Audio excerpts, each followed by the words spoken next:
Yet again, the Dunlop Series faces the prospect of another wet race here at Queensland Raceway. So it's the final race of their weekend. Winners so far, Dale Wood and Andre Heimgartner. Let's see what happens in the third and final race with your commentators, Greg Murphy and Aaron Noonan. Cars taking off on the warm-up lap for the final race of the Dunlop Series. We've got a damp track. And Greg Murphy, we've got the situation where there are some cars that have not gone out on wet weather tyres and they've left it too late to make the change, and it would appear that the pole man, the series leader, the guy who's never won a round and has put himself in the best position, Dale Wood, is stuck on slicks. It does appear that way, and I think Jack Perkins, from what we gather, is on wets on the outside of the front row.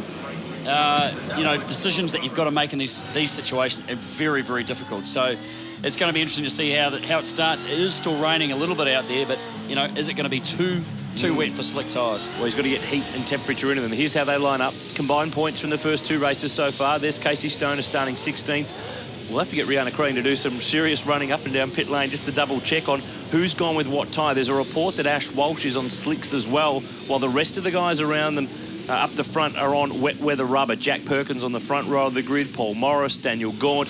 So the top two drivers in the series points could seriously be injured in this race. They could really lose some ground. Yeah, that's exactly right, Noons. The first few rows of the grid, the only guys on slicks at the moment are Dale Wood and Ash Walsh. They left it too late for Dale. They wheeled out the wet tyres, but the official said, no, guys, it's too late to have them on. At the moment, it has stopped raining, so wait and see if this track can dry up. This could really change Dale Wood's series. There is the wet weather tyre on Jack Perkins' Commodore. 14 laps. This is a big race in how this championship unfolds. It's the end of round 4. There are only 3 rounds to go after this. The thing about this too is you need to do what the most people do. You need to do what the majority of the field does, and the majority looks like they're on wet. So this is going to be interesting. Dale Wood, a bit of a lone ranger there. Ash Walsh as well on the wets. We can see Steve Owen, he's lined up trying to get a good run here. Do they get away? Woody gets away better than I thought. Is he going to be able to do this? That is phenomenal. Owen down the inside of Perkins. He has nailed the start on a slick tyre. Ash Walsh from the outside has come into second position, also on slick tyres, we think.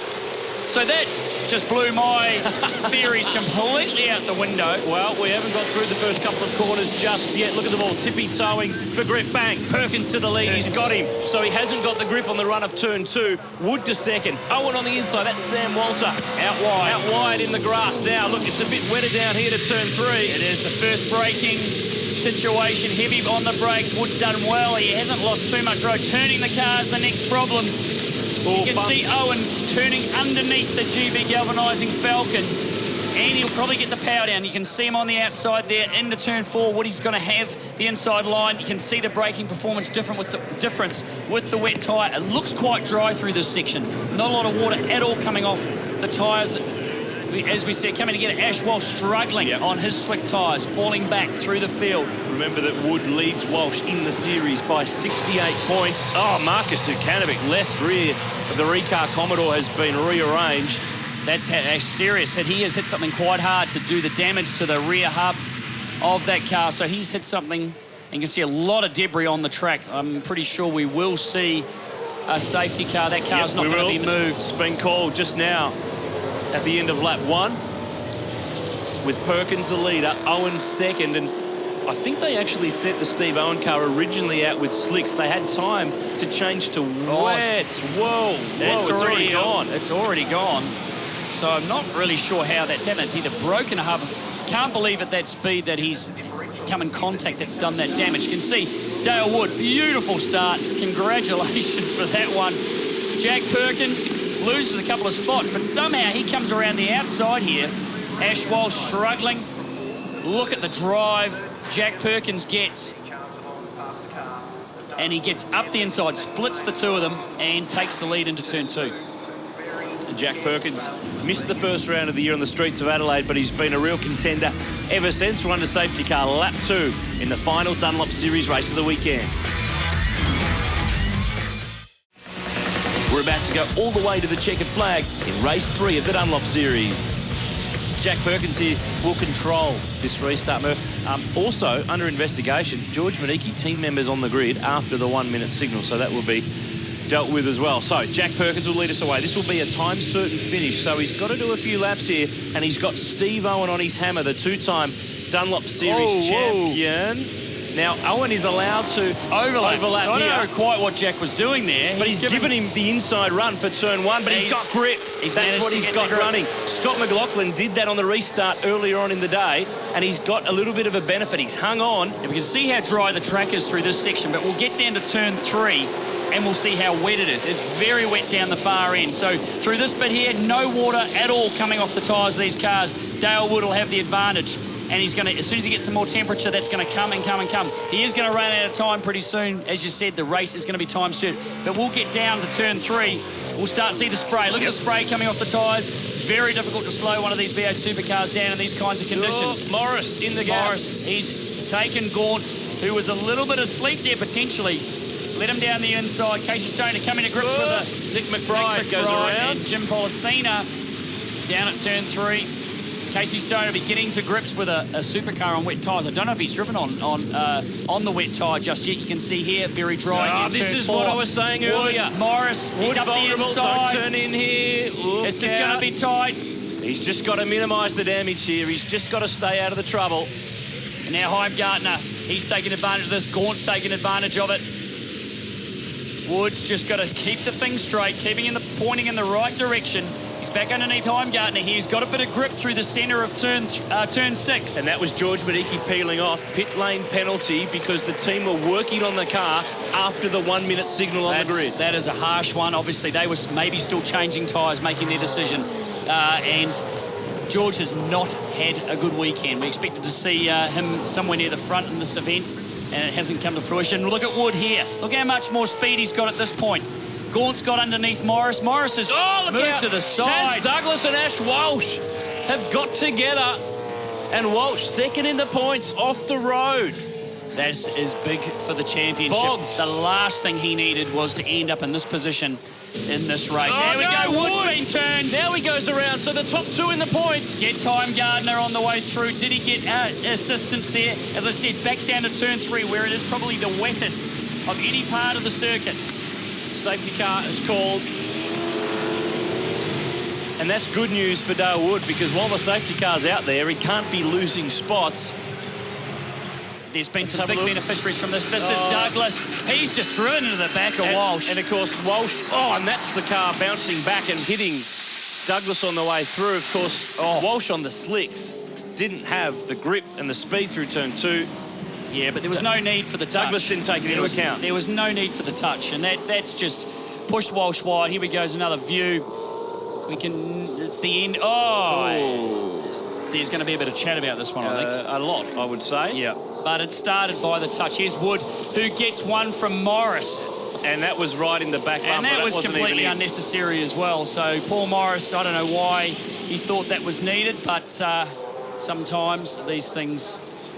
And then Andre Heimgartner's just unlucky that he just gets clipped on the way through and loops around. Unfortunately, getting a bit silly and a bit crazy again. Time set race. These guys will probably be aware of it, trying to make up as much time as they can. These guys are not going anywhere fast. Well, unfortunately, we're probably not going to get too much more racing in this one. Yeah, with just under 2 minutes left on the clock. I mean, these recovery crews do a really great job of getting the cars out of the gravel. Taz Douglas has got his own car out, but he's got serious damage at the back of that Ford. Mark Winterbottom's watching on this Dunlop Series race. Now, you were a champion of this series in 2003. It's pretty wild stuff out there. It is. It's the weather turns on this good racing, but you've got guys on slicks, you've got guys on wets, and it's not pretty when you're on slicks. But hopefully the track comes to them, and then they can get on at the end. So provides good racing, but when you're in the cockpit, it's not nice at all. Taz Douglas is trying to get back to the pits, but he's actually stopped in that link road. Well, he's got a fair bit of damage on the back of his Falcon. That's not how it was when they got it from Stone Brothers Racing in the off-season. The time-certain clock has finished, so it's a +1 lap situation when the clock gets down to 0. So we're actually on lap 9 with Jack Perkins up front in the lead of the race. That's really disappointing that it has had to end this way. We never really saw what was going to happen and who was going to end up where. But at the end of it all, it looked like Jack Perkins had it fairly well under control. Safety cars have contributed to this one. Casey Stoner has been a big beneficiary from all this and is up there in 6th position. Just hearing Murph through from race control. Safety car is in this lap. 1 lap sprint. Well, we've seen how these things often end. Drama. That was Rusty French, co-owner of Ford Performance Racing. He's done a bit of racing himself this weekend in a Porsche in Touring Car Masters. So here's Ash Walsh, infant's friend Ford rejoining. He just needs to just grab a couple of points, whatever he can get for his troubles in this last race. Jack Perkins is the leader. On target to win the round. Steve Owen second. On target for second for the round as well. Daniel Gaunt third. Jack Perkins' teammate from the Eggleston Motorsport marquee management squad. They could very well be both on the podium and both in the top 3 in this final race. But I got a feeling we haven't seen our last bit of drama. Casey Stoner is 6th through all of that drama and all of the chaos, from 16th on the grid. So does Jack Perkins do what he did on the last restart, bank them up, have a little go before the last corner, but run wide? Let's see what he does. I don't know if I'd risk it, actually, to be honest, but we'll see what he does. He's not going to do it this time. He's not going to let Steve Owen get up the inside, which I think was the best decision he's made. He's going to go green. We're going to get 1 lap. The track is drying substantially. Dale Wood has suffered because of the situation with him on slicks. We'll see how this last lap plays out. Obviously, Steve Owen will be looking to move.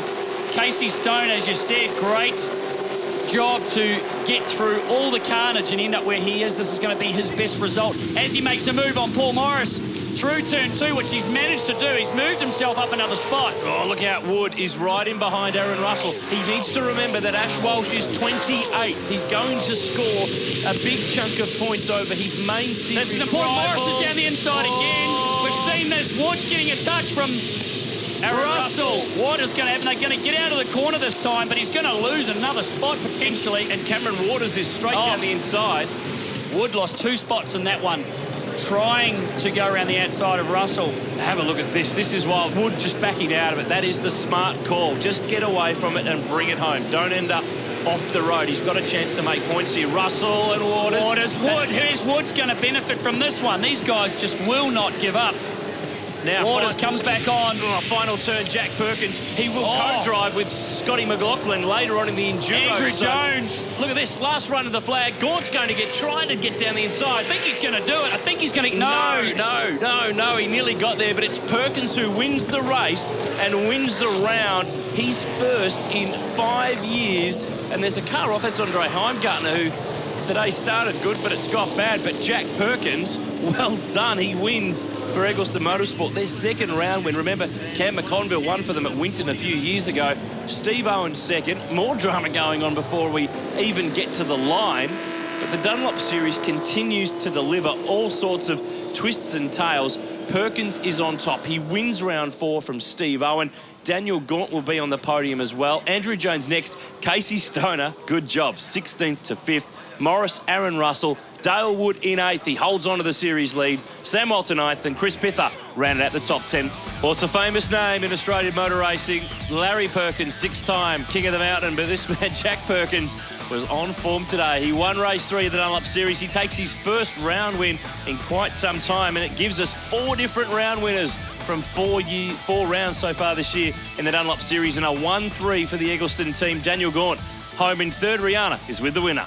Congratulations, Jack Perkins, to take home a race victory and, of course, the round win. Yeah, that's awesome. I mean, it was a touch and go there with the tyres, and it's just a big team deal there to make sure we all had the right tyres on. Big thanks to every single person in our team, the Eggleston Motorsport team. Real small bunch of people, but they do a great job, led by Rachel and Benny, so I can't thank them enough for giving me a chance to drive this car. All the sponsors that helped us get here, it makes it all rewarding, trust me. We know you're teaming up with young Scotty McLaughlin for the endurance races at Fujitsu Racing. He's been off the front row of the grid twice. Now he's taken a victory as well this weekend. Yeah, it was funny. We both finished second yesterday, and then he went and won this morning. And Sally, the PR girl, says, you're going to have to go one better. And I did, so thanks to everyone at GRM. Had to steer that car on Friday and can't wait to get to Bathurst, but I'm going to spray some champagne now. Get up there and enjoy. Cheers, thank you. Yeah, it's been a really competitive Dunlop series in 2013. He missed the first round, but he's coming on strong. On top of the podium, Steve Owen and Daniel Gaunt will stand there with him. Dale Wood will retain the lead. He was 4th for the weekend. Andrew Jones next. The Russell boys, 6th and 7th, and Casey Stoner gets his best round result in position 8. Ash Walsh on his home track 9th. Andre Heimgartner in the top 10 for the first time, and he picked up, of course, his first race win in the Dunlop series earlier on in the day in race 2. But let's head to the podium with Mark Beretta.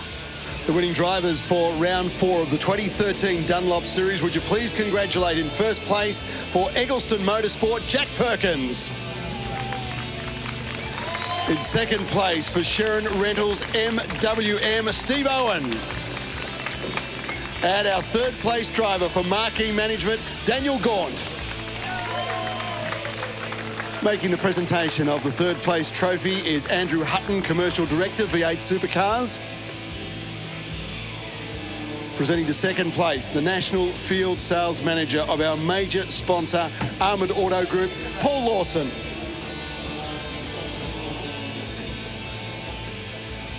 And presenting the first place trophy, the Regional Manager, Queensland of Dunlop, Vania Pratt. The 2013 Round 4 Dunlop Series winners. So let's have a look at the championship points. 4 rounds down of 7 now for 2013, and Dale Wood 4th this weekend, but he still leads the way. 128 back to Ash Walsh. Daniel Gaunt 3rd from Andrew Jones and George Medicki. 300 points on the line at each of the 3 rounds that are remaining. But today, it's Jack Perkins' day. 5 years since his last round winning the Dunlop Series at Oran Park in 2008. His teammate Daniel Gaunt on the podium too for the first time in 4 years in the series. The next time we see these cars is round 5, Winton Motor Raceway, supporting the V8 Supercars Championship at the Winton 360. Make sure you join us for more action in the Dunlop Series.